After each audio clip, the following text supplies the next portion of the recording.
హరే కృష్ణ అండి, పద్మావతి కిచెన్కి వెల్కమ్. ఈరోజు మీకు ఇది బియ్యం కట్టిక బియ్యమే ఆడించామండి. దీంతో 4 పావులు తీసుకున్నానండి.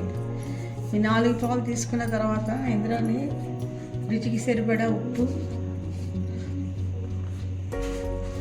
అయితే ఈ 4 పావులు పిండికి కూడా మనం ఏం చేయాలంటే నీళ్లు ముందర కొలిచిస్తున్నామండి.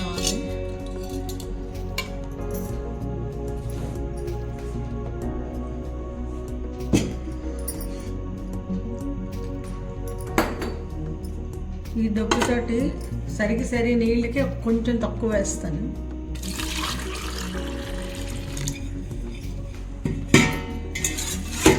ఒకటి,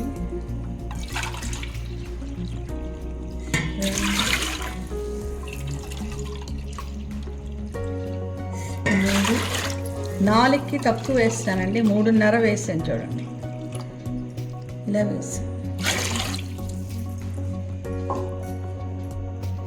మరి కొంచెం వేరేగా మరొక గ్లాసు నీళ్ళు మరగపెట్టుకుని ఉంచుకుంటే ఒకవేళ మనకి కలిపేటప్పుడు ఇబ్బంది అయితే ఆ వేడి నీళ్ళు కలుపుకోవచ్చండి. దీనికి రుచికి సరిపడా ఉప్పు అండి,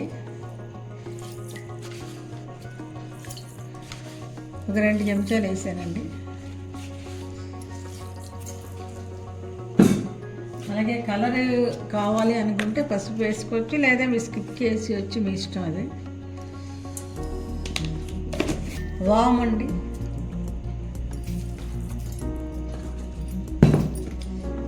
జీరా,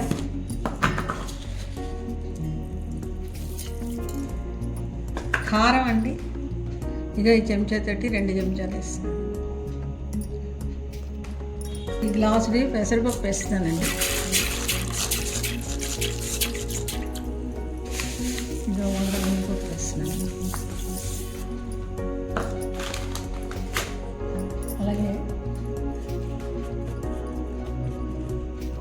ఇందులో కొంచెం మరిగేటప్పుడే వేస్తా అంటే అన్నీ ముందే కలిపి మీకు చూపెట్టిస్తాను. ఇక నెయ్యి అండి, కొంచెం చూడండి. ఇంకా మాత్రం 2 చెంచాలు నెయ్యి వేస్తాను. ఇప్పుడు ఈ నీళ్ళు మరగపెట్టేసుకుంటాం. మరగపెట్టుకున్న తర్వాత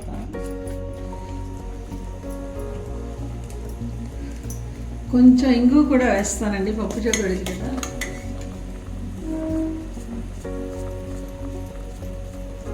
ఇక మాత్రం ఇంగు.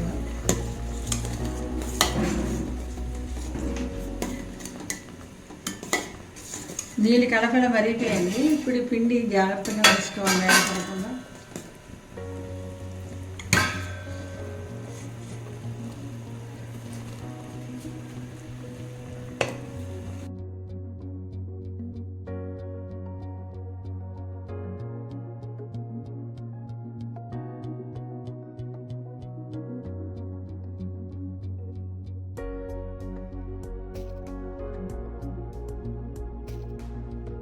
జాగ్రత్తగా దగ్గరగా అయ్యే వరకు కలుపుకోవాలండి. కలిసిన తర్వాత ఇప్పుడు దీని మీద మూత పెట్టేసుకుందామండి. మూత పెట్టేసుకుని 5 మినిట్స్ ఉంచితే ఆ వేడికి ఎక్కడైనా పిండి మనం కరెక్ట్ కలపకపోయినా అది కూడా కుక్ అయిపోతుంది. ఇది ఇలా పెట్టేసి దీని మీద మూత పెట్టేసుకున్నాము. ఇది ఇలా మూత పెట్టేసుకున్నాము. తర్వాత కొంచెం నీళ్ళు మళ్ళీ వేరేగా మనం పెట్టుకొని ఒకవేళ మనకి చాలకపోతే పెట్టుకుందాం గ్లాసు నీళ్ళు కూడా.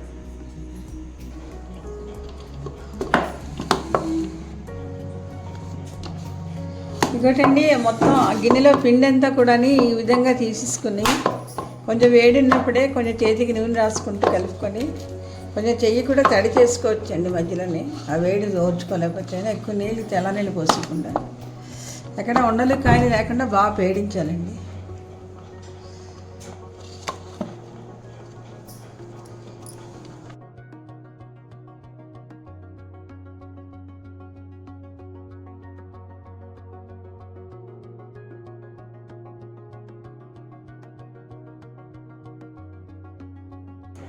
ఇంకోటండి, ఈ విధంగా బాగా పేడించేసి ఇలా గిన్నె పెట్టేసి చిన్నవి చేసుకొని కొంచెం తీస్తూ చేసుకొని మూత పెట్టేసుకుంటే మనకి అది ఎండిపోకుండా ఉంటుంది. మాత్రం వేసి చేసుకొని పైకి పెట్టుకోవాలి.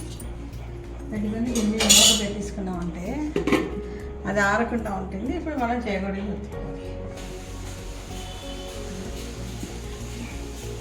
ఇంత తీసుకోవాలండి. మీరు బాగా వేడించుకున్నాం కదా, కొంచెం తడి చేయి కానీ లేకపోతే నూనె కానీ రాసుకుంటే మీకు ఇలా సాఫ్ట్గా వస్తాయి. దీనికి ఇలా చేసాక ఇక్కడ ఈ పాట్ నుంచి వత్తాలి. ఇక్కడ ఒత్తుతున్నాను నేను, చూడండి. అలా ఒత్తితే మీకు సిమెట్రికల్గా వస్తుంది, అంటే కరెక్ట్గా వస్తుంది. అంటే ఒక్కొక్క దగ్గర సన్నగా ఒక్కొక్క దగ్గర లావుగా అలా రాదనమాట. తర్వాత అన్నీ ఒకే సైజ్ చేయాలంటే ఇక ఇది దీన్ని పెట్టుకెళ్ళి దీని మీద పెడతాం అంతే. ఇలా ఈ విధంగా చేస్తాం. దాని మీద దొంత పెట్టేస్తాం. ఇదిగోండి నూనె మరిగింది.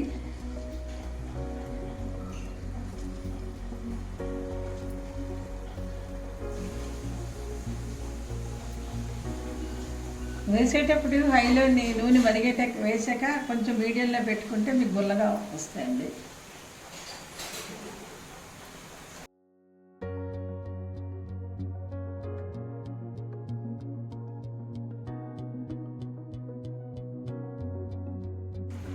ఇక గోల్డెన్ బ్రౌన్ కలర్ వచ్చింది, చూసారా?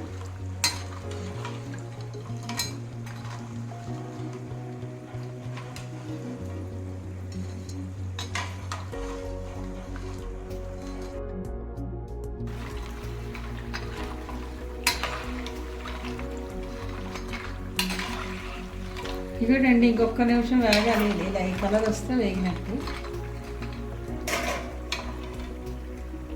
ఇదిగోండి మరి నురుగు రావటం నేను చూసారా, అంటే వేగిపోయినట్టు.